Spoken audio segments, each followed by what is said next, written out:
The morning air in the Wyoming Territory carried the smell of pine sap and wood smoke, sharp and clean, the kind of air a man could drink like cold water. The mountains stood jagged and eternal to the west, their slopes streaked with the first dusting of snow, while the valley below stretched into brown gold prairie. Somewhere in that sweep of wild country, a single figure moved, broad-shouldered, bearded, wrapped in a buckskin coat. At his side padded a wolfish dog with a black saddle across his back and pale yellow eyes that caught the light like a lantern flame. The man was Elias Boone, mountain man, trapper, loner. The dog was Scout.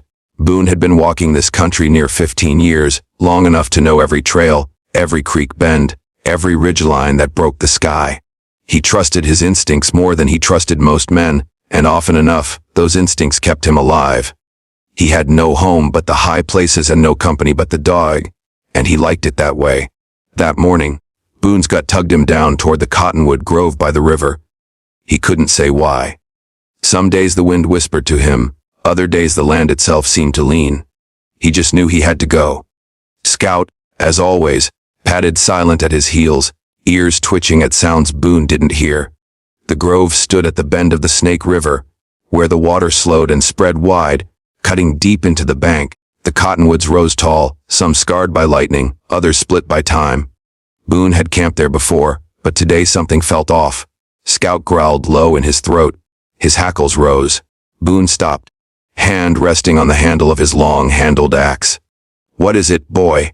The dog padded ahead, nose twitching, circling one of the oldest trees in the grove.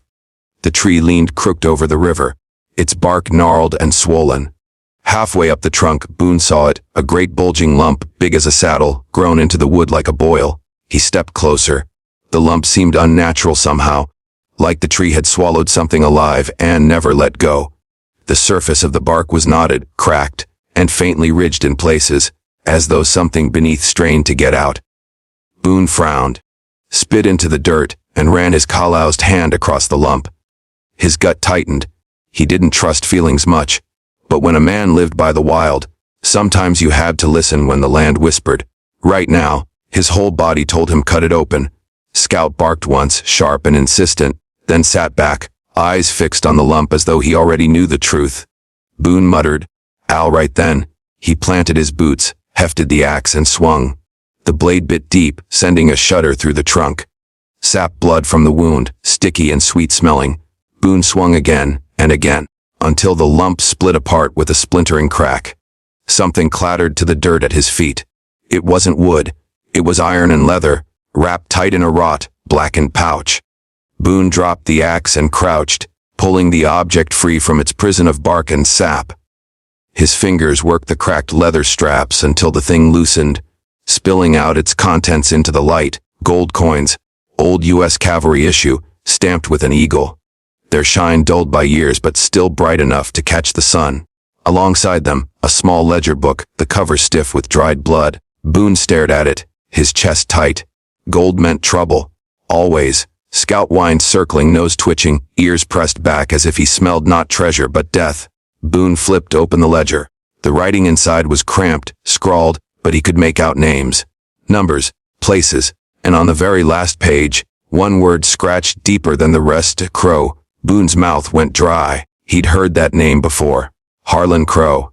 Outlaw, rustler, killer, the kind of man whose shadow brought trouble wherever it fell. Boone shut the book, shoved it into his coat, and gathered the coins into the pouch. His gut told him again, this ain't just luck.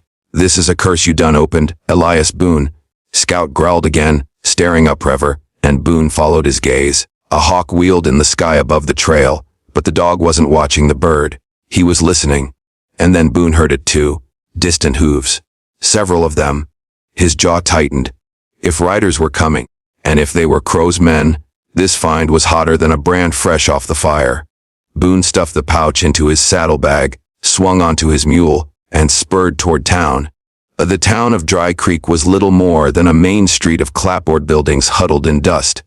A saloon, a mercantile, a blacksmith, a church with peeling paint, and a sheriff's office leaning slightly to one side. The place smelled of horse sweat, whiskey, and the ever-present grit of the plains. Boone rode in slow, Scout trotting at his stirrup. Folks glanced his way, Most people knew the mountain man, and most gave him space.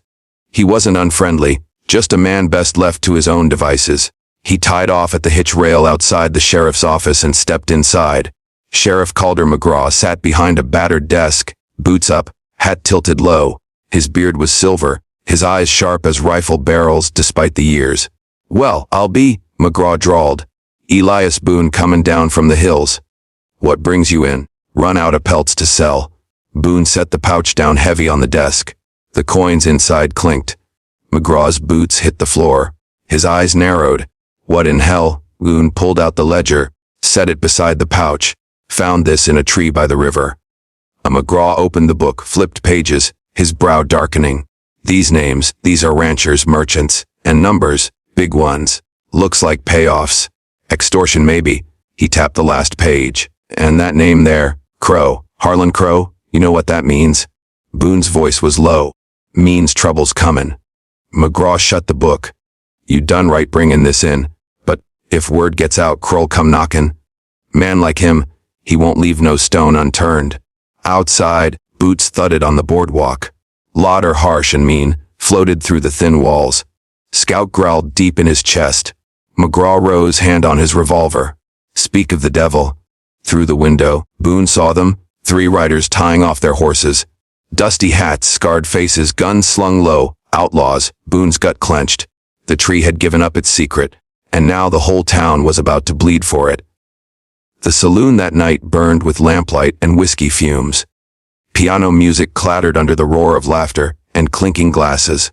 The 3 outlaws stood near the bar, whispering, their eyes flicking toward Boone and the sheriff at a corner table. Boone sipped his whiskey, silent, while McGraw leaned close. "They know. Hell, they might have been watching that grove for months.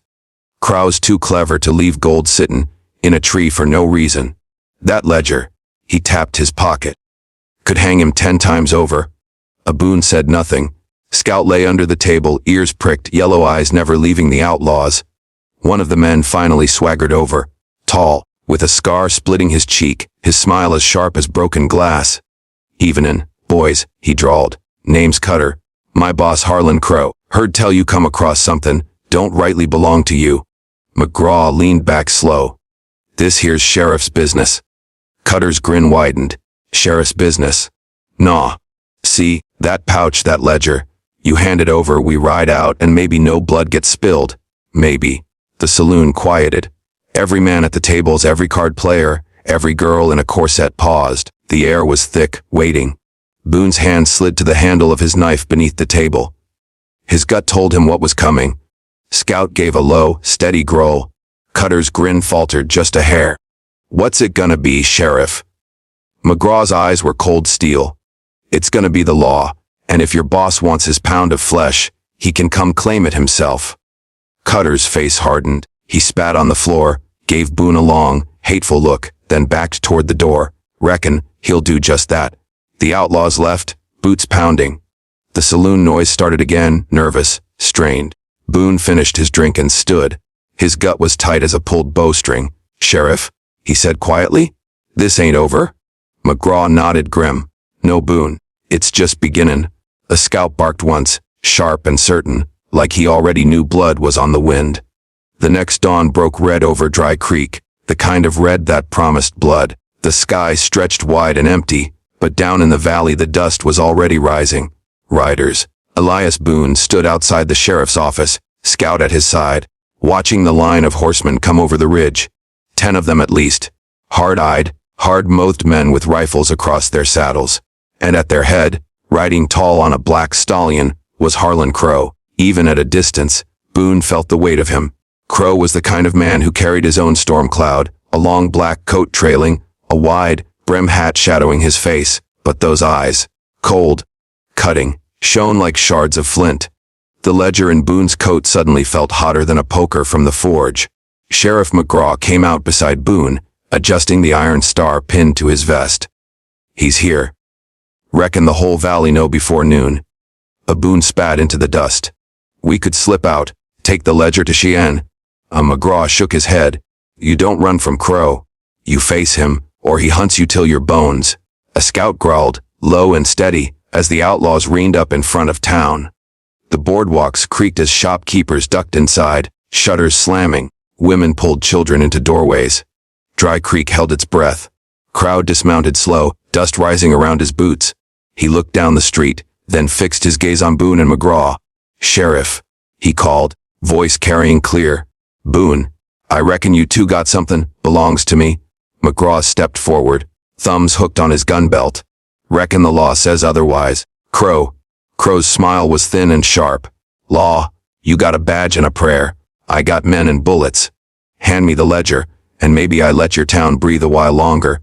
Boone felt his gut tighten. He'd seen this play before. Crow wouldn't stop at the ledger. Gold this dirty always left bodies in its wake. McGraw's voice was steady. "This ledger's evidence. You and your boys been bleeding this territory dry. Blackmail, rustlin', murder. It ends now." The street was silent except for the jingle of tack and the creak of saddles. Then Crow chuckled low.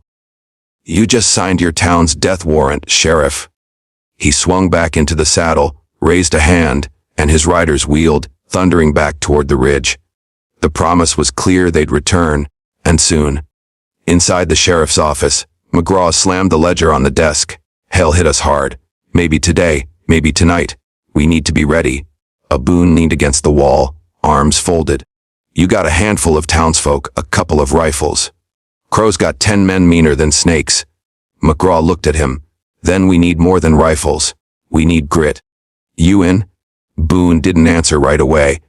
He'd spent years avoiding fights that weren't his. But something about that tree lump, about Scout's warning growls, told him he was tied to this mess now. Scout barked once, sharp, as if to seal the decision. Boone sighed. "I'm in." Word spread fast. By sundown, half the town had gathered in the saloon. Ranchers, blacksmiths, merchants, even Clara Vance, the widow who ran the Vance ranch alone since her husband was shot in a rustling raid. She stood straight, backed, shotgun in hand, eyes fierce. McGraw laid it out plain. "Crow's coming. He wants what we got, and he'll burn Dry Creek to get it. We hold the street. We make it cost him. If we stand together, maybe we live." Murmurs rippled. Some wanted to flee, some wanted to fight. Boone watched Clara step forward. "My husband died 'cause men like Crow think they can take what they want. I'll be damned if I let him take this town too." That lit a fire. Men nodded, voices hardened. Boone spoke quiet but firm. "Barricade the windows. Post shooters on the roofs. If Crow rides in, we make every shot count." A scout barked agreement, tail stiff, ears pricked. Night fell heavy. Lamps burned low. The town was quiet except for the shuffle of boots on the rooftops, the creak of boards under nervous weight. Boone sat on the sheriff's porch, cleaning his rifle by lantern light. Scout lay stretched beside him, but his ears never stopped twitching. Then, past midnight, the dog stiffened. His head shot up, teeth bare in a silent snarl. Boone froze. He heard it too. Hoofbeats, faint but growing. "Sheriff," Boone whispered. "They're here." A whistle cut the night. Then gunfire. The first outlaw charge came screaming down the main street, rifles blazing, windows shattered, boards splintered, glass rained. The defenders answered back, shots cracking from rooftops and doorways. Horses reared, men fell. The night exploded with smoke and fire. Boone's rifle cracked again and again, dropping a rider who tried to make the mercantile. Scout lunged from the porch, dragging down a man who dismounted to toss a torch. The outlaw screamed as the dog's jaws clamped his arm. "Hold the line!" McGraw bellowed from the street, revolver spitting flame. For long minutes the fight raged hot and bloody. Bodies fell, torches sputtered. Finally the outlaws broke off, retreating into the dark. The street was a ruin of smoke, broken glass, and blood. Townsfolk stumbled out, tending wounds, reloading rifles with shaking hands. But Boone's gut twisted. Crow hadn't been among the dead. The man was too smart to waste himself in the first wave. This was only the beginning. At dawn Clara came to the sheriff's office, her face streaked with soot but her eyes steady. "We hurt them, but they'll come again. Harder." Boone nodded. "Crow won't quit while the ledger's in town." McGraw looked at Boone. "Maybe we take it to him." Boone raised a brow. "You mean ride out, straight into Crow's camp? Better than waitin' for him to burn us out. He'll be holed up in those box canyons north of here. If we cut the head off the snake, the body dies with it." Boone thought long. "Risky as hell. But his gut said McGraw was right. Scout barked once, as if impatient. Boone sighed. All right, we finished this. The canyon was a scar in the earth, red rock walls rising high, shadows deep and cool. Boone, McGraw, Clara, and Scout moved careful along the narrow trail. The air smelled of dust and gun oil. Boone's gut was tight.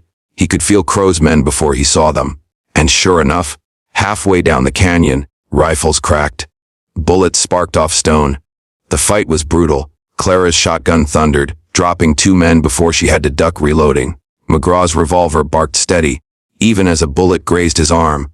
Boone's rifle sang, every shot deliberate. Scout leapt at a man charging with a knife, dragging him down in a whirl of teeth and blood. When the smoke cleared, only Crow remained. He stepped out from the shadows, calm, revolver in hand. His coat flapped in the wind, his eyes hard as ice. Boone, he said. Sheriff. Brave of you to ride in here, foolish too. The Boone leveled his rifle. It ends now, Crow. A Crow smiled thin. Then let's end it proper. He stepped into the open, hand hovering above his gun. A duel. High noon come early. Silence pressed. Even the wind seemed to hold its breath. Crow's hand twitched. Steel flashed. But Boone's gut spoke before thought. He fired. The rifle cracked like thunder. Crow staggered, shock in his eyes, then fell hard into the dust. His revolver clattered beside him. For a long moment, no one moved. Then Scout barked, sharp and fierce, as though announcing the victory. McGraw holstered his pistol. It's done. Boone looked down at Crow's body, then at the ledger still in his coat. Gold spilled from the fallen outlaw's saddlebag, bright in the canyon sun. Clara stepped beside him. What now? Boone knelt, gathering the coins, the book. He carried them to the canyon wall, dug a shallow pit with his knife, and buried them deep beneath the stones. He dusted his hands. Gold like this don't bring nothing but death. Let the earth keep it. A scout wagged his tail once, approval in his yellow eyes. Boone looked out at the horizon, mountains standing tall and eternal. The fight was done. The land was quiet again, and for now, that was enough.